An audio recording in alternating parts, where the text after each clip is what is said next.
SNS에는 성공담이 넘쳐납니다. 상상을 했더니 연봉 1억을 끌어당겼어요.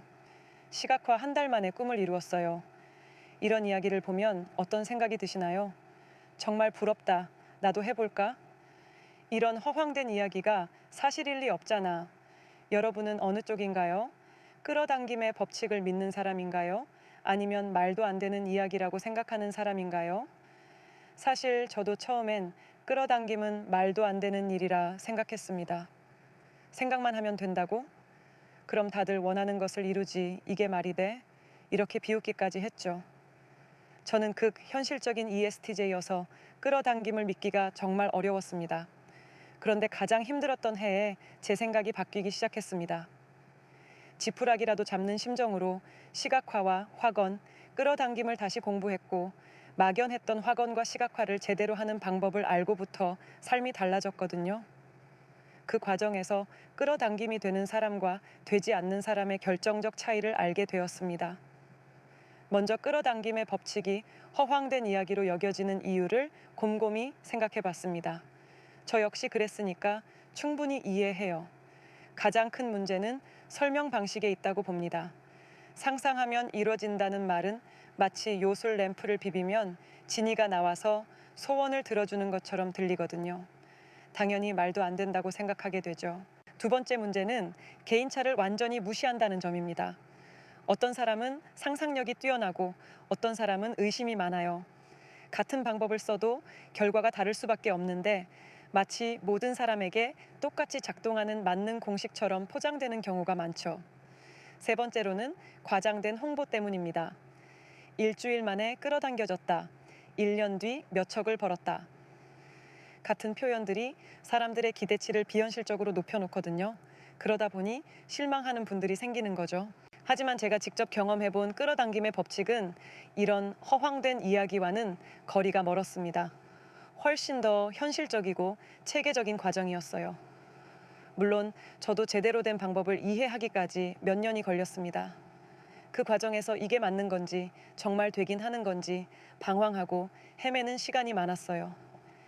제가 겪었던 시행착오를 겪지 않도록 앞으로 영상을 통해 끌어당김 실천 방법을 알려드리고자 합니다. 오늘은 끌어당김의 프로세스를 4단계로 나누어 보고 끌어당김이 되는 사람의 특징을 알아보겠습니다. 영상을 끝까지 시청해 주세요. 먼저 끌어당김을 위해 꼭 필요한 4가지 단계입니다. 첫 번째는 구체적인 목표 설정입니다.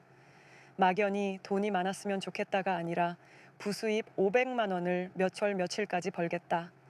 처럼 선명하게 그려야 해요.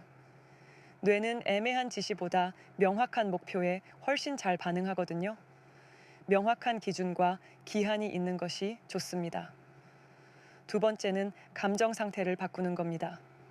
단순히 머릿속으로 상상하는 게 아니라 그걸 이미 이룬 사람의 마음으로 살아야 해요. 지금보다 500만 원을 더 버는 사람은 어떤 기분일까요? 자신감 있고 여유롭고 감사한 마음이겠죠. 그 감정을 지금 당장 느끼는 연습을 하는 거예요. 세 번째는 행동을 바꾸는 것입니다. 이미 그 목표를 이룬 사람처럼 움직이기 시작하는 거죠.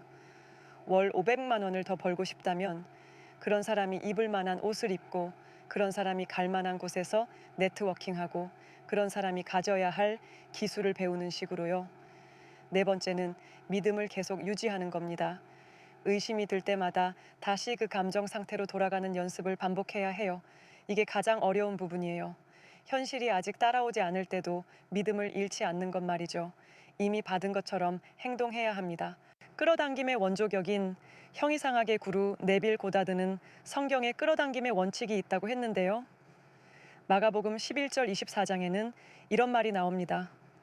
무엇이든지 기도하고 구하는 것은 받은 줄로 믿으라. 그리하면 너희에게 그대로 되리라. 받은 줄로 믿는 마음이 끌어당김의 핵심입니다.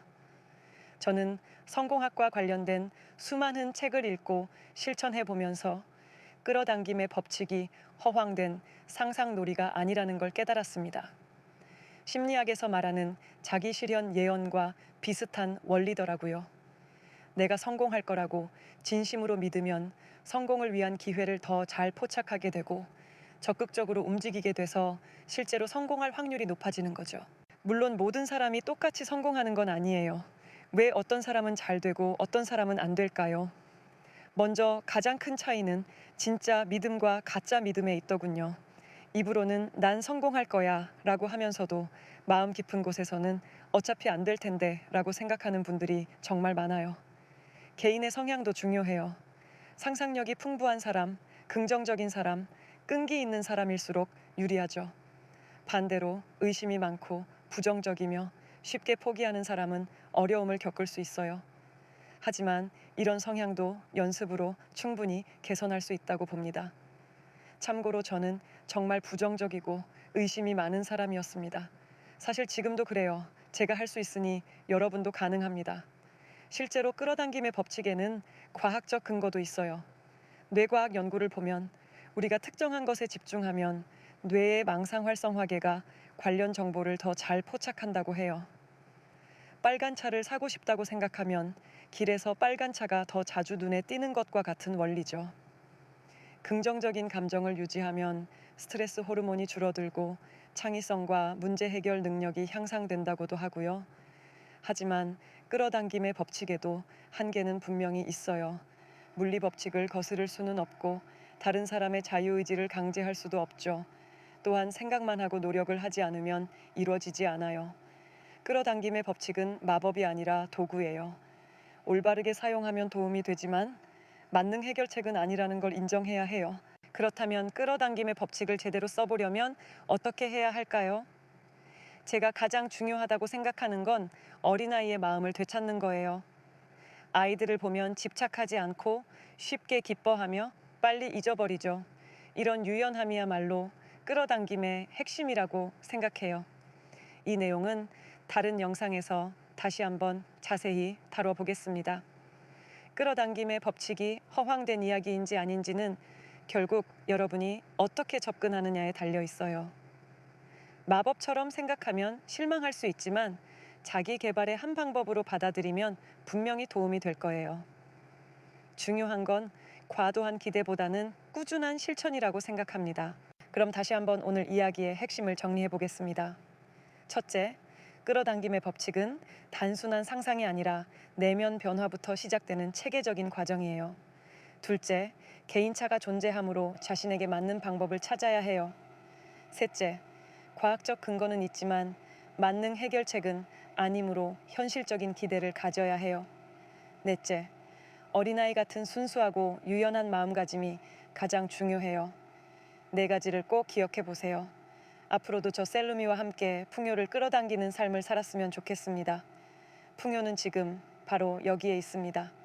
좋은 하루 되세요.